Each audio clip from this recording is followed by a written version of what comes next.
Many viewers will be familiar with the story of how Krypto the Superdog first came to Earth, as told in Adventure Comics number 210, cover dated March 1955. It was here Superboy encountered a mysterious superpowered dog in his hometown of Smallville. Superboy soon learned that Krypto was a fellow survivor from his home planet Krypton. The alien canine had been placed in a prototype rocket by a scientist who was experimenting with space travel in order to save his family from the planet's imminent destruction. Unfortunately, the test flight failed.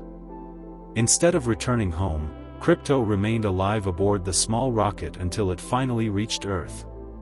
To Superboy's amazement, he also discovered that the Kryptonian scientist had been his own father, which meant Krypto was actually his family dog. In this story's finale, Krypto returned to outer space, but he would continue to appear semi-regularly in Superboy's adventures for decades to come. By the end of the 1950s, Krypto had been incorporated into stories featuring the adult Superman. This played a significant role in strengthening the continuity between the Superboy and Superman strips. Yet, unlike Krypto's introduction in Adventure Comics, the first meeting between Krypto and Superman is rarely remembered today. In this episode of Behind the Comic Strip Curtain, we will examine the unusual circumstances surrounding this historic event and explore why there is even some confusion as to when it officially took place. Krypto's introduction into the adult Superman mythos came during the early years of what is now known as the Silver Age of Comics, an era generally considered to have begun with the publication of DC's Showcase No. 4 in October 1956. This marked the debut of the Barry Allen Flash, which reinvigorated the superhero genre, inspiring DC and other publishers to create a host of new superpowered characters in an effort to capitalize on its success.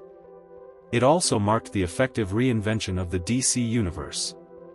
Various Silver Age heroes, such as the Flash, Green Lantern, and Hawkman, were new interpretations of their earlier Golden Age counterparts, and their appearances clearly signaled the beginning of new continuities.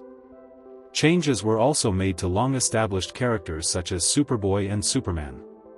They too would eventually come to be recognized as having distinct Silver Age incarnations, though the precise point at which these versions emerged is far less clear. For many, the Silver Age version of Superman had its beginnings in 1957.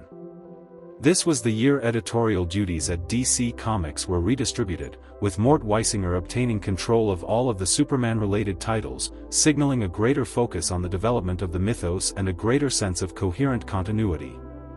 Weisinger was aided in this by writer Jerry Siegel, Superman's co-creator, who returned to DC in 1959, as well as by science fiction writers such as Edmund Hamilton and Otto Binder. As this new era gradually took hold, it became evident that various Superman stories published prior to 1958 were no longer considered canon. Stories from that era were rarely reprinted in the classic Superman annuals of the early 1960s, with the introduction of Krypto being one of the exceptions. Some of those earlier stories were also contradicted by ones from the new era, while others were repurposed, sometimes with almost identical dialogue. It was within this transitional period that Krypto's historic first meeting with Superman appeared, with no real fanfare, in one of 3 stories published in Jimmy Olsen No. 29, cover dated June 1958. The tale begins when Jimmy uses his signal watch to call Superman, only to summon Krypto instead. Superman arrives soon after, and is reunited with his childhood dog, who is said to have been absent from Earth for many years. Unfortunately, the reunion is tempered by the realization that Krypto is now old and showing signs of impairment. Nonetheless, Jimmy asks if he can adopt Krypto as his own pet, and Superman agrees. As the tale unfolds, Jimmy is able to continue summoning Krypto and attempts to care for him, but the Superdog's failing abilities create so much trouble that the 3 end up in court. Recognizing the danger that an aged Krypto presents, Superman flies him to a mysterious valley, ringed by kryptonite hills, that he has recently discovered somewhere on Earth. Incredibly, the combination of unique environmental factors has turned the valley's spring into a fountain of youth. With his vitality restored, Krypto decides to once more seek adventure in outer space. As they watch him depart, Superman states that Krypto will never forget what Jimmy did for him, and that, if he ever returns, Krypto will now be Jimmy's super pet.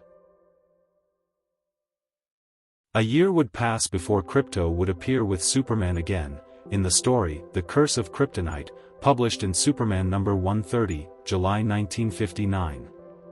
This begins with Superman accidentally unearthing a kryptonite meteor, which quickly renders him helpless under its deadly radiation. As his strength fades, he reflects on his long history with the strange substance, and becomes convinced that this time there is no escape. But when all hope seems lost, he is rescued at the last possible moment by the unexpected arrival of Krypto. Once again, Superman is shown joyfully reuniting with his childhood companion. However, this is seemingly presented as the first time, as he again remarks that Krypto has spent years traveling among distant alien worlds. Despite barely 12 months having passed since the publication of Jimmy Olsen number 29, there is no indication that the events of that issue ever took place. The notion of Krypto being Jimmy Olsen's pet has been set aside, with Krypto instead referencing Superman as his master. It would never be mentioned again, nor would the idea of Krypto aging at a comparable rate to Earth dogs. Commentary from Weisinger and other Superman creators of this era is relatively scarce, so the reasons behind the apparent contradiction remain unclear. But it seems evident that the idea of Krypto becoming Jimmy Olsen's super pet was viewed as a misstep, one that Weisinger felt free to disregard during a period in which he was reshaping the Superman continuity. As a result, the circumstances of Krypto's return, and his reunion with his now adult master, were reworked, this time within Superman's own title. Ultimately, readers can decide for themselves if these stories represent two genuinely separate versions of events or whether they can somehow be reconciled. Either way, it remains one of the stranger continuity wrinkles of the Silver Age of comics.